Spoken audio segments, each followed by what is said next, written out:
The night she left is burned into my memory like a scar that never fades. It was raining.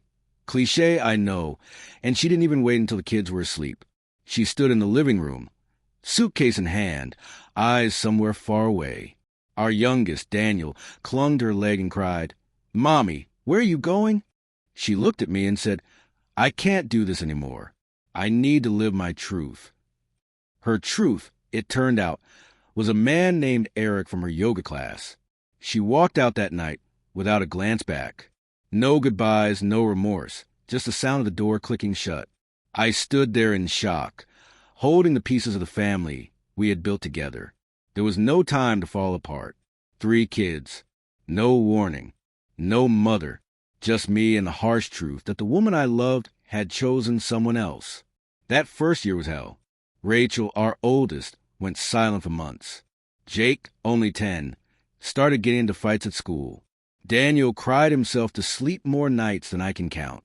I worked 2 jobs, packed lunches, braided hair, helped with homework, cried in the shower, and forced a smile every single day. People whispered. Some blamed me. Others pitied me. No one really understood what it took to keep the house, standing while she played house with someone else. She never called. No birthday cards. No apologies. Not even a check for child support. It was as if we had been erased. But I refused to let her absence define us. I raised my kids with love, discipline, and honesty. I never taught them to hate her, but I never lied either. They grew up knowing their mother had chosen herself over them. And still, they became incredible people. Rachel became a nurse. Jake opened his own mechanic shop. Daniel joined the Army. I couldn't be prouder. We had done it without her.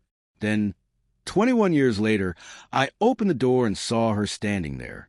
Her hair was grayer, her eyes tired, suitcase in hand, just like before. My first instinct wasn't anger, but confusion. Why now? I asked. She didn't answer right away. She just stared at me like I was the one who had disappeared. Finally, she whispered, "I made a mistake," her voice cracking with the kind of sorrow I used to beg for years ago, back when I wanted closure, when I wanted answers, when I cried alone at 2 a.m. wondering what I'd done wrong. But now I felt nothing except a strange stillness. The kids are grown. My life is stable, peaceful, and you think you can just... I trailed off. She told me Eric had died 3 months ago and that she'd been alone ever since. She wanted to talk. She looked past me as if expecting to be welcomed back into our home, like no time had passed. I didn't move. I didn't open the door any wider. I thought about every moment she missed, every scraped knee, every birthday, every graduation. Rachel's reaction was instant fury.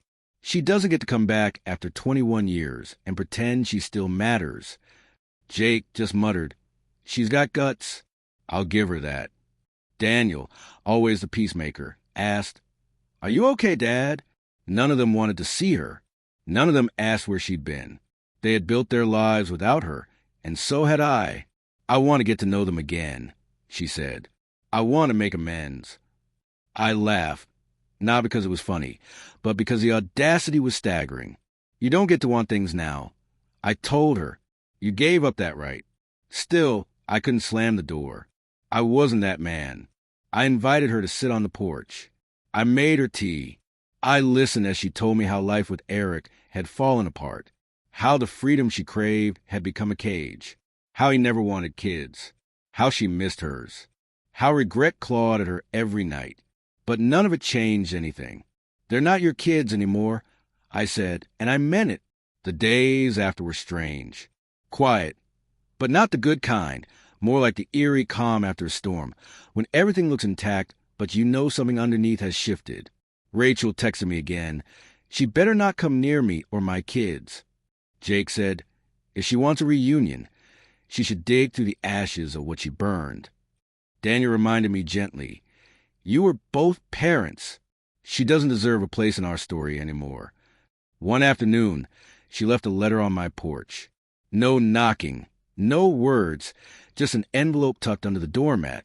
Inside was a photo of us years ago, before the betrayal. On the back she'd written, "Asterisk, I'm sorry for everything. I know I don't deserve forgiveness. I just wanted to say goodbye properly this time. Asterisk. That night, I stared at that photo for hours. Not because I missed her, but because I didn't. The woman in that picture had died the day she chose someone else over the life we built. The person who stood at my door weeks ago was a stranger, and I owed that stranger nothing. Not my time, not my kids, not my heart. A month later, Daniel and I were outside grilling steaks. The grandkids ran through the sprinkler, laughter spilling across the yard. Rachel and her husband were on their way. Jake had texted, "Don't start the beer without me." In that moment, surrounded by the family I had raised, the family she left behind, I felt peace. Not the kind that comes after a storm, but the kind that comes from knowing you survived one. I had carried the weight of her betrayal for years. And finally, I had set it down. She walked away all those years ago. I walked forward, and I never looked back.